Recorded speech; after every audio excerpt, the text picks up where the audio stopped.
ప్రాంతాల నుంచి వచ్చిన పార్టీ కార్యకర్తలు ఢిల్లీలో జంతర్ మంతర్లో ప్రొటెస్ట్ నిర్వహించడమే కాకుండా పార్లమెంటుని చుట్టుముడతామంటూ పార్లమెంట్ ముట్టడికి వెళ్ళడం, పోలీసులు అడ్డుకునే ప్రయత్నం, లాఠీ చార్జ్, ఆ తర్వాత బాష్వాయు ప్రయోగాలు, ఇటువంటివన్నీ కొంచెం ఢిల్లీలో సాయంత్రం వరకు ఉద్రిక్తత జరిగింది. ఆ తర్వాత రాజకీయ జోక్యము, కొంత మంత్రులు కూడా వెళ్ళి ఆ నాయకుల్ని కలవడము, అలాగే ఆసుపత్రిలో చికిత్స పొందుతున్న దీక్షలో ఉన్న వాంగ్చుక్ని కూడా కలిసి చేయడంతో కొంచెం పరిస్థితి సద్దుమణిగింది. కానీ దాని సీరియస్నెస్ ఏంటనేది మాత్రం కొంత ఇవాళ ఎక్స్పోజ్ అయ్యింది. సో దీని మీద ముందుగా మా Delhi bureau chief Krishna updates ఇస్తారు, తర్వాత చర్చలోకి వెళదాం. Krishna, good evening. ఢిల్లీలో ఓవరాల్ ఎట్ ఏ గ్లాన్స్ అంటే ఇవాళ ఏం జరిగిందంటే ఏంటి ఒకటి, రెండోది వాళ్ళ మెయిన్ డిమాండ్స్ ఏంటి?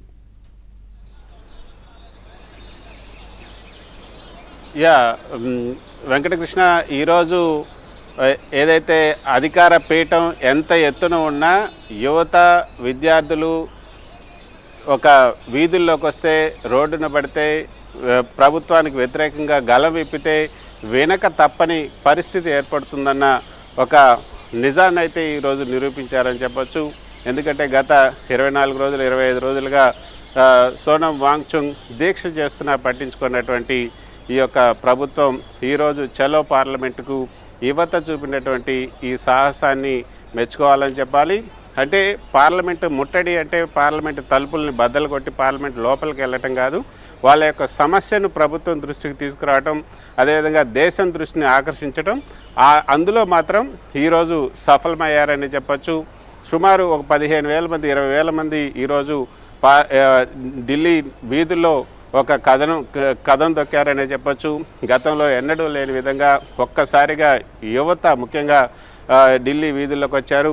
ముఖ్యంగా సెంట్రల్ ఢిల్లీలో ఎన్ని ఆంక్షలు విధించినా పోలీసులు ఆ ఆంక్షలన్నింటినీ దాటుకొని పార్లమెంట్ దగ్గరికి రాగలిగారు. అంటే నిజానికి మేము గతంలో ఎప్పుడు కూడా ఇటువంటి ఈ నిరసన ప్రదర్శనను ఈ విధంగా పార్లమెంట్ వైపుకు ఒక్కసారిగా దూసుకు వచ్చినటువంటి యువతను మేము ఎప్పుడు కూడా చూడలేదు. గతంలో మనం చూసాం, ఏదైతే మహిళా రెజ్యులర్లకు సంబంధించి నిరసన దీక్ష జరిపినప్పుడు కానీ, లేకపోతే నల్ల చట్టాలకు వ్యతిరేకంగా రైతులు నిరసన దీక్ష జరిపినప్పుడు కానీ, లేకపోతే సిఏఏకి వ్యతిరేకంగా నిరసన దీక్ష జరిపినప్పుడు కానీ ప్రభుత్వం ఎప్పుడు కూడా వాళ్ళని అన్నిటికంటే పెద్దది నిర్భయ అది నిర్భయ కాండ, నిర్భయ తర్వాత లోక్పాల్, ఈ రెండు కూడా కాంగ్రెస్ ప్రభుత్వ హయాంలో జరిగినటువంటివి.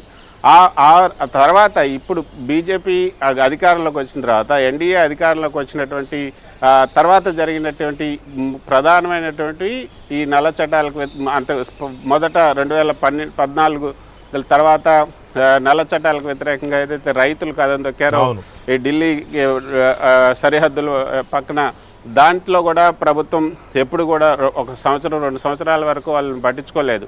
ఆ తర్వాత పంజాబ్ ఎలక్షన్ల నేపథ్యంలోనే నల్ల చట్టాలను తీసేయడం జరిగింది. ఆ తర్వాత సిఏఏకి వ్యతిరేకంగా ఇక్కడ ఢిల్లీలో అనేక చోట్ల నిరసనల ప్రదర్శన జరిగిన వాటన్నిటిని కూడా అణచివేశారు. తర్వాత ఇదే జంతర్ మంతర్ సాక్షిగా మహిళా రెజ్యులర్లు ఎవరైతున్నారో వాళ్ళు నిరసన దీక్ష చేపట్టారు. ఆ యొక్క రెజ్యులర్లకు సంబంధించిన రెజ్యులర్ ఫెడరేషన్కి సంబంధించిన అధ్యక్షుడికి అత్యాచారం జరిగింది మహిళలపైన అంటూ నిరసన దీక్ష జరిపిన వాళ్ళని పట్టించుకోలేదు.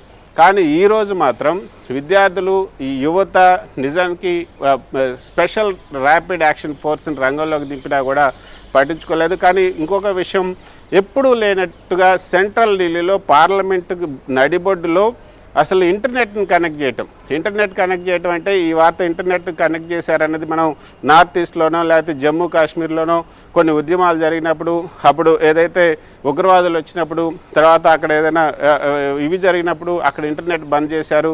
ఆర్టికల్ 370ని రద్దు చేసినప్పుడు ఈ ఇంటర్నెట్ బంద్ చేశారన్న వార్తలు వచ్చినాయి.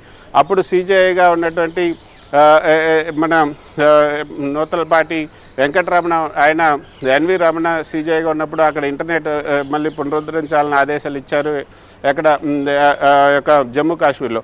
ఆ విధంగా ఇంటర్నెట్ బంద్ చేయడం అన్నది తొలిసారిగా ఇక్కడ సెంట్రల్ ఢిల్లీలో జరిగింది. మొత్తం అసలు సెంట్రల్ ఢిల్లీకి వచ్చే అన్ని వైపులను కూడా దిగ్బంధనం చేశారు, ఒక్కరిని కూడా బయటకు రాని. అంటే ఇటువంటి వాటన్నిటిని ముందుగానే ఊహించినటువంటి యువత రాత్రే మొత్తం అందరూ ఇక్కడ చేరుకున్నారు. అసలు ఇక్కడ సెంట్రల్ ఢిల్లీలో ఉన్నటువంటి మెట్రో స్టేషన్లు అన్నింటినీ కూడా మూసేసినటువంటి పరిస్థితి. అసలు పోలీసులు పెట్టినటువంటి బ్యారికేడ్లు అన్నింటినీ కూడా తొలగించుకొని పార్లమెంట్ దాకా అంటే రైల్ భవన్ దాకా వచ్చారు. అసలు గతంలో ఎప్పుడూ లేని విధంగా పార్లమెంట్ గేట్లను మూసేయాల్సినటువంటి పరిస్థితి వచ్చిందంటే ఆ పరిస్థితి ఎంత ఉద్రిక్తంగా మారిందో చూడొచ్చు. మేము అప్పుడే ఈ గేట్లు మూసేసేటప్పుడు ఆ గేట్ల దగ్గర మేము ఉన్నాం. అసలు మేము ఎప్పుడు కూడా ఇటువంటి పరిస్థితి అంటే ఒకవేళ ధర్నాలు నిరసన ప్రదర్శనలు జరిగినప్పటికి కూడా పార్లమెంట్ స్ట్రీటు లేకపోతే పటేల్ చౌక్ వరకు కూడా వాళ్ళని రానిచ్చేవాళ్ళు, అక్కడే చల్లాచెదురు చేసేవాళ్ళు. కానీ స్పెషల్ ర్యాపిడ్ ఫోర్స్ని రంగులో దింపినప్పటికి కూడా పరిస్థితి చేయి దాటిపోయింది. తర్వాత వాళ్ళందరూ పార్లమెంట్ దాకా రాగలిగారు. పార్లమెంట్లో వాళ్ళ నిరసనకారులకి పోలీసులకి మధ్య కొంత ఘర్షణ జరిగింది. వాళ్ళందరినీ కూడా చెల్లాచెదురు చేయడానికి వాళ్ళపైన లాఠీ చార్జ్ కూడా చేశారు. అదేవిధంగా వాటర్ కెనాల్ని కూడా వాళ్ళ మీద ప్రయోగించారు. అంటే ఇంకొద్దిగా ఉంటే ప్రధానంగా ఇక్కడ దేశంలోని ఏ ప్రాంతాల నుంచి ఈ ప్రొటెస్ట్ కోసం యూత్ తరలి వచ్చారనుకోవచ్చు?